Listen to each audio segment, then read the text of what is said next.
Kemudian soal parpol dilahirkan NU ini ya, ini tadi betul Gus Sekjen tadi, ini yang bingung warga apa yang nanya gitu, atau pengurusnya. Sebetulnya ya, kalau kita ini mau baca saja keputusan-keputusan muktamar itu, ndak akan ada orang bingung. Jelas kok keputusan muktamarnya kok. Jangan baca itu rumusan tentang Khitoh Nahdiyah hasil muktamar ke 27 1984 di situ Pondok. Jangan baca itu keputusan 9 pokok pedoman berpolitik bagi warga Nahdlatul Ulama hasil muktamar ke 28 1989 di Krapyak, Yogyakarta.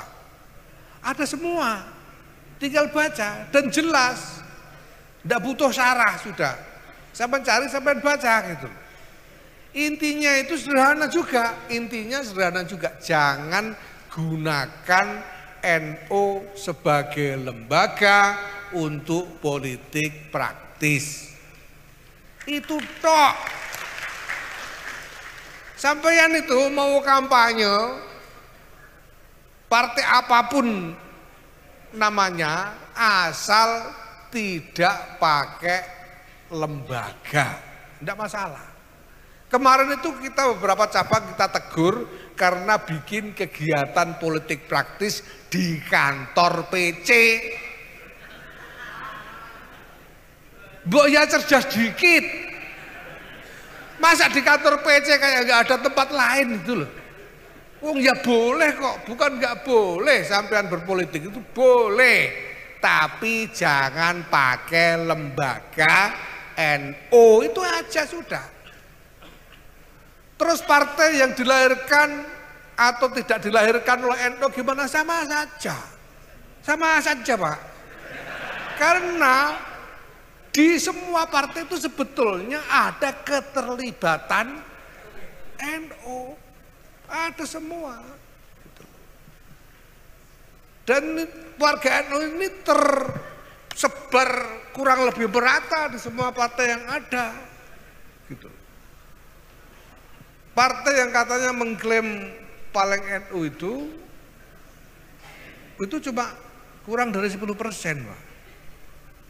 Padahal NU itu lebih 50% dari warga Muslim Indonesia. Nah masa kita cuma ngurus 10%, yang 40% nggak kita urus gitu. Ya semuanya boleh gitu. Semuanya boleh, silahkan, enggak apa-apa.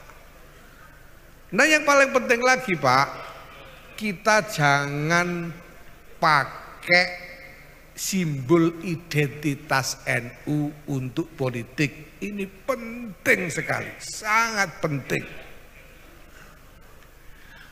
Supaya apa? Jangan sampai warga NU ini merasa yang bukan NU di Indonesia ini sebagai lawan. Tidak ada lawan bagi NU ini, yang ada adalah saudara. Karena kalau ini kita turuti, kita biarkan Pak, itu sudah ada contoh-contohnya. India itu ada organisasi namanya RSS. Kepanjangannya susah banget itu, bahasa India susah dihafalkan. Ini adalah organisasi Hindu. Organisasi Hindu. Dan kemudian dia membentuk partai politik namanya BJP. Singkatan dari Bharatiya Janata Party, kalau ini agak gampang. Di BJP ini partai Hindu yang didirikan oleh RSS. Kemudian BJP ini kampanye atas nama Hindu terus. Kampanye atas nama Hindu karena India memang mayoritas Hindu. Apa akibatnya? Ya menang terus sekarang BJP itu. Tapi yang terjadi, warga Hindu di India melihat yang bukan Hindu sebagai musuh, yang didiskriminasi, dipersekusi, bahkan dianiaya sehari-hari. Tidak ada hari di India kecuali ada penganiayaan kepada minoritas oleh mayoritas Hindu. Jangan sampai NU ini memicu keadaan seperti itu, jangan sampai. Wal iyadzubillah summal Ya, loh itu kan Hindu, kita kan Islam. Siapa bilang Islam tidak bisa begitu? Lihat Nigeria. Nigeria juga sama. Padahal muslimnya itu cuma sekitar 65%. Tapi dipakai untuk politik habis-habisan. Akibatnya warga yang muslim sampai ada gerakan mengharamkan semua yang berbau barat, itu yang menyebut dirinya Boko Haram. Barat itu haram. Sehingga Kristen haram, apa-apa haram. Dan Nigeria terjadi penganiayaan harian setiap hari. Bukan cuma dianiaya, dibunuh, diculik, diperdagangkan minoritas di Nigeria ini oleh mayoritas muslim. Jangan sampai kita memicu yang sama di Indonesia ini. Hanya cuma milik keuntungan, mendapatkan jabatan-jabatan di dalam politik di Indonesia ini. Wal iyadzubillah summal iyadzubillah. Saya bilang sama teman-teman, lo kita ini lo ikut-ikutan rebutan jadi presiden nyari apa? Wong kita tidak punya perusahaan yang butuh perlindungan pemerintah juga gak ada. Yang paling top itu perusahaan Wong Solo punyanya Ki Anwar. Enggak sampai konglomerasi besar yang tidak ada kepentingan kita terhadap politik Indonesia selain keselamatan bangsa dan negara. Nah kemudian soal menempel kemuliaannya ini, menempel kemuliaannya NU, menempel pada kemuliaan. Kenapa saya tidak khawatir? Karena saya yakin, hakul yakin bahwa NU punya nasib mulia. Karena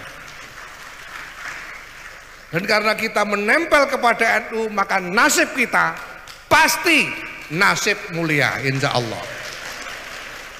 Mulianya dunia atau akhirat ya terserah Allah Subhanahu wa taala, gitu saja sudah. Pokoknya mulia gitu. Kita nempel kok.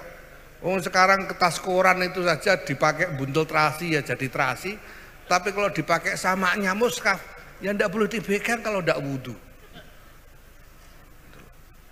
Orang tidak boleh menyentuh kita tanpa berpikir tentang kehormatan NU. Nah lalu gimana kalau ada orang melihat NU sebagai aset memanfaatkan? Sudah ada aturan kok, ada ADRT, ada perkum macam-macam. Apa kesalahan yang harus disanksi, sanksinya apa? Sudah ada semua, tinggal kita jalankan. Yang kita butuhkan adalah disiplin mengikuti apa yang ada dalam aturan itu. Lepas dari perasaan kita. Kadang-kadang kita merasa kok cuma begitu, kok kurang serem misalnya begitu ya. Ya tapi kalau peraturannya begitu mari kita ikuti saja. Gitu. Makanya saya selalu bilang ini harus ada konsolidasi nasional, semuanya harus disiplin mengikuti aturan secara nasional. Mekanisme-mekanisme, tata cara dan sebagainya, termasuk agenda-agenda dan program-program. Gitu. Nah kalau ada yang merasa punya gagasan lebih baik dari apa yang tertuang di dalam aturan-aturan itu, ya tunggu ada perubahan aturannya. Perjuangkan di muktamar nanti, tunggu 5 tahun lagi gitu loh. Kalau ada yang tidak sudi punya ketua umum saya, tunggu 2027 gitu loh. Kan enak kita ini.